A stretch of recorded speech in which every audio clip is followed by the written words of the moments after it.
Hi friends, this is Vincent. நம்ம சேனலுக்கு உங்களை அன்புடன் வரவேற்கிறேன். ஓகே ஃப்ரெண்ட்ஸ், அதாவது 11th கீ ஆன்சர்ஸ் வந்து பார்த்தீங்கன்னா ஆன்சர் கீஸ் வந்து வெளியே வர ஆரம்பிச்சிச்சு. சரியா, அடுத்தடுத்து எல்லா ஆன்சர் கீஸுமே நம்ம என்னாச்சு பார்த்தா உங்களுக்காக கொடுக்க போகிறோம் ரெகுலராக.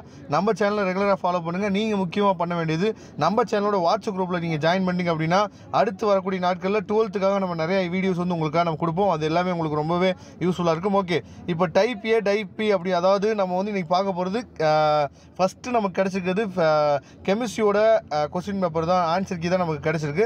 அதோட ஆன்சர் கீ நம்ம ஃபஸ்ட்டு பார்த்தலாம், தமிழ் மீடியத்துக்கு பார்த்தலாம். அடுத்து நான் என்னாச்சு பார்த்தீங்கன்னா அடுத்த வீடியோவில் உங்களுக்கு இங்கிலீஷ் மீடியத்துக்கு கொடுக்குறேன். அதோட ஆன்சர்ஸ்லாம் நீங்கள் தெளிவாக நீங்கள் பார்த்துங்க. சரியா, டைப் ஏ டைப் பியோட ஆன்சர் கீஸ் நம்ம தெளிவாக நீங்கள் பார்த்துங்க. ரொம்ப முக்கியமானது. அதாவது இந்த ஆன்சர் கீஸ்லாம் நீங்கள் என்னாச்சு பார்த்தா தெளிவாக நீங்கள் பார்த்துங்க. ஓகேவா, அதுக்கப்புறம் இப்போ 16க்கு எப்படி வந்து ஆன்சர்ஸ் வந்து பிரித்து கொடுத்துருக்காங்க அப்படிங்கிறத நீங்கள் தெளிவாக பார்த்துங்க. சரியா, அதுக்கப்புறம் 17, 18 இது எல்லாத்தையுமே ஆன்சர் கீஸ் வந்து எப்படி கொடுத்துருக்காங்க அப்படிங்கிறத பார்த்துங்க. நமக்கு வந்து 24th கொஸ்டின், அதாவது அந்த சம்முக்கு வந்து ஆன்சர்ஸ் வந்து எப்படி கொடுத்துருக்காங்க. ஈக்குவேஷன்ஸுக்கு வந்து 1 மார்க்கு, அதுக்கப்புறம் அந்த சம்மை நம்ம சப்ஸ்டியூட் பண்ணுற பாருங்கள் அதுக்கு 1/2 மார்க்கு, ஆன்சரை டெரிவ் பண்ணி எழுதுறதுக்கு 1/2 மார்க். சரியா, அதை தெளிவாக நீங்கள் பார்த்துங்க. அதுக்கப்புறம் அதாவது 3 மார்க்கை வந்து எப்படி பிரித்து கொடுத்துருக்காங்க.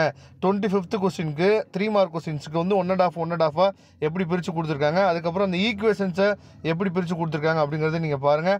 அதுக்கப்புறம் 27th கொஸ்டின். சரியா, 27th கொஸ்டினுக்கு அதாவது ஏதேனும் 3 முறைகள் எழுதினாவே போதுமானன்னு சொல்லி கொடுத்துருக்காங்க. அதே மாதிரி 29th கொஸ்டின் வந்து பார்த்தீங்கன்னா ஏதேனும் 3 வரம்புகள். சரியா, 30th கொஸ்டின் சரியான விளக்கம் நீங்கள் எப்படி கொடுத்தாலுமே என்னன்னு பார்த்தீங்கன்னா 3 மார்க் கொடுத்துருங்கன்னு சொல்லியிருக்காங்க. 33th கொஸ்டின் வந்து 4 சமன்பாடு இருக்குது. 3 சமன்பாடு எழுதுறீங்க அப்படின்னா 2.5 மார்க்கு, 2 சமன்பாடு எழுதினா 2 மார்க்கு, ஒரு சமன்பாடு மட்டும் விளக்கம் மட்டும் எழுதிங்கன்னா 1 மார்க் கொடுக்க சொல்லியிருக்காங்க. சரியா, அதுக்கப்புறம் 5 மார்க்ஸ் வந்து தெளிவாக நீங்கள் பார்த்துங்க. 5 மார்க் கொஸ்டின்ஸுக்கும் சூப்பராக என்னன்னு பார்த்தா ஆன்சர்ஸ் வந்து கொடுத்துருக்காங்க.